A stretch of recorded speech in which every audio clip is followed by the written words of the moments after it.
gotta go check on my people. They just came back when they had a big wreck and stuff the other days, or earlier today. So I gotta go check and make sure all my people are all stocked up Question: and Is ready your for husband dinner. back up to full recovery now? He is. He's not up to full recovery. But he's able to walk and he's able to go out. He can drive now. He's finally driving Oh, again. sweet. Yeah, finally. That's amazing. And how about your son? Because it wasn't Y- Yes, he was actually in both the him wreck and as your son well. that were caught Yes. in the wreck? Or Yeah, my husband and how's son he were doing? both in, but my son, I had only one scratch on his back. Never had anything else. Oh, Wasn't wow. no, yeah, this is extraordinary. Somebody should have died.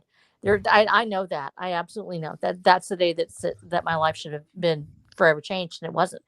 Two men walked away from that. My son walks away with a scratch, and my husband miraculously lives, even though he shouldn't have, and that's a big deal. But the fact, so every day that somebody gets up out of bed, it's a big day.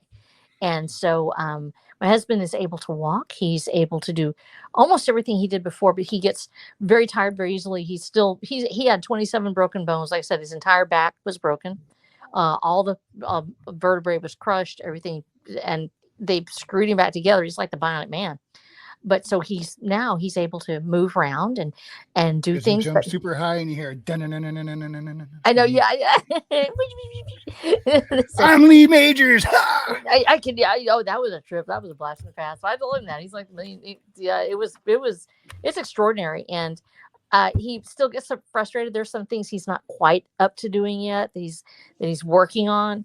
But he went out on a scene today, and he doesn't kneel down or do a lot of the stuff he did with his EMT work, but he does a lot of the command stuff, calling in helicopters, things like that. And so he was A able lot to of go out and do it. dispatch. Yeah. Well, he's a fire chief. So he shows up on scene and he calls in the assets and does all that. But it's getting back to where he can kneel on the ground and do CPR, things like that. That's really bugging him. And he's working on it. So just keep praying for us, because I know that it's frustrating. But every day he's alive, I'm just thanking God. I'm just cool with it. No, it's amazing he's up and actually fully functioning, considering fact he was on life support. Yes, he was on life support for 2 weeks. They were coming up on the point where they were going to tell me that, hey, we're going to have to pull it and we're going to have to do these things. And Yeah, that's what we decided to do. that is a rough spot. I've been in that spot, and it is scary as hell. It is. Yes. You know what I'm saying? That you only Yeah. have a certain amount of time, and Well, then they say, okay, we're going to pull it. when And Sonnet was coming up to that point, and she wasn't supposed to be alive. And so I know what you mean when you say you thank God every day. yeah, I do too. A year ago, there is no reason she should still be alive. So tell us I the think story, buddy. I seriously think prayer is the only reason she's still here. Oh, I know that. Tell us the story, buddy. Huh? Tell us the story. She wants to know about Sana. Yeah.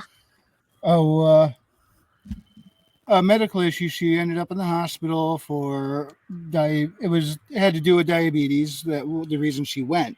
Yeah. What we didn't realize is she had an internal bleed that was a bit of a separate issue.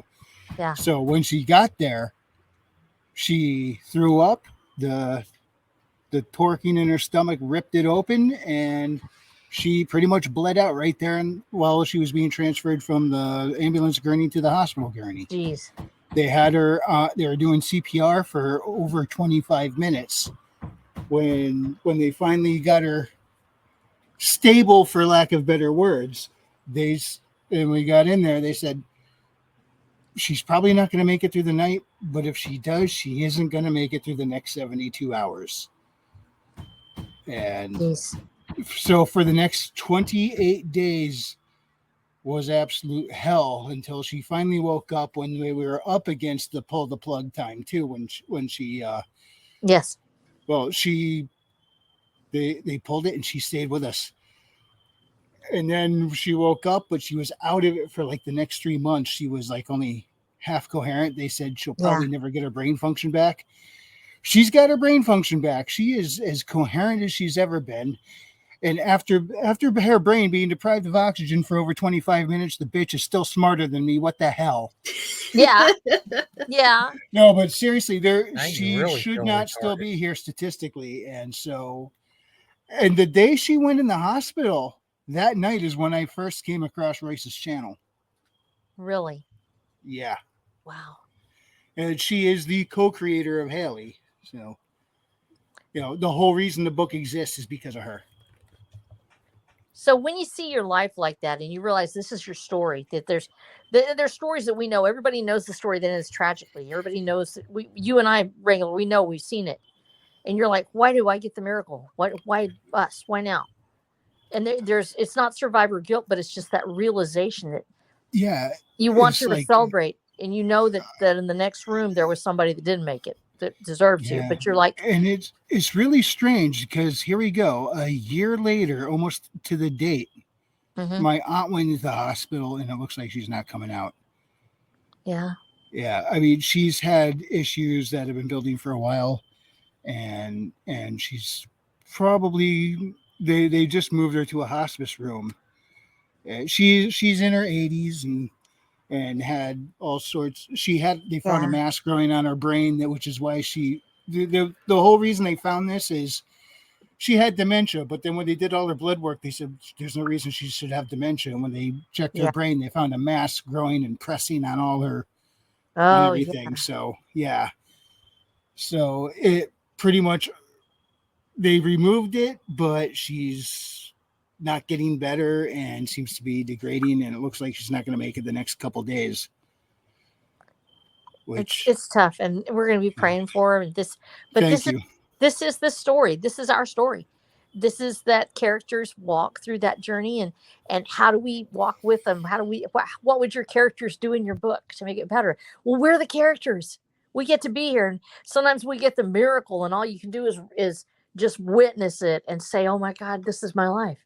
This is the story. This is where we were. This is who we are. And then there's times when the story has a tragic moment in it, and maybe the hero is struggling. Maybe he's not going to make it. Maybe he will. But God, make it a heroic ending. Make it something so incredible that when your people come after you and they say, well, what's the story about him? Tell me what happened. And they'll say, this man was my inspiration. This woman is the reason I still fight as hard as I do, because every day she fought till the very end, until somebody told her she couldn't fight anymore, and she still cranked out one more day just to fork over the powers of darkness that would have all of us give up.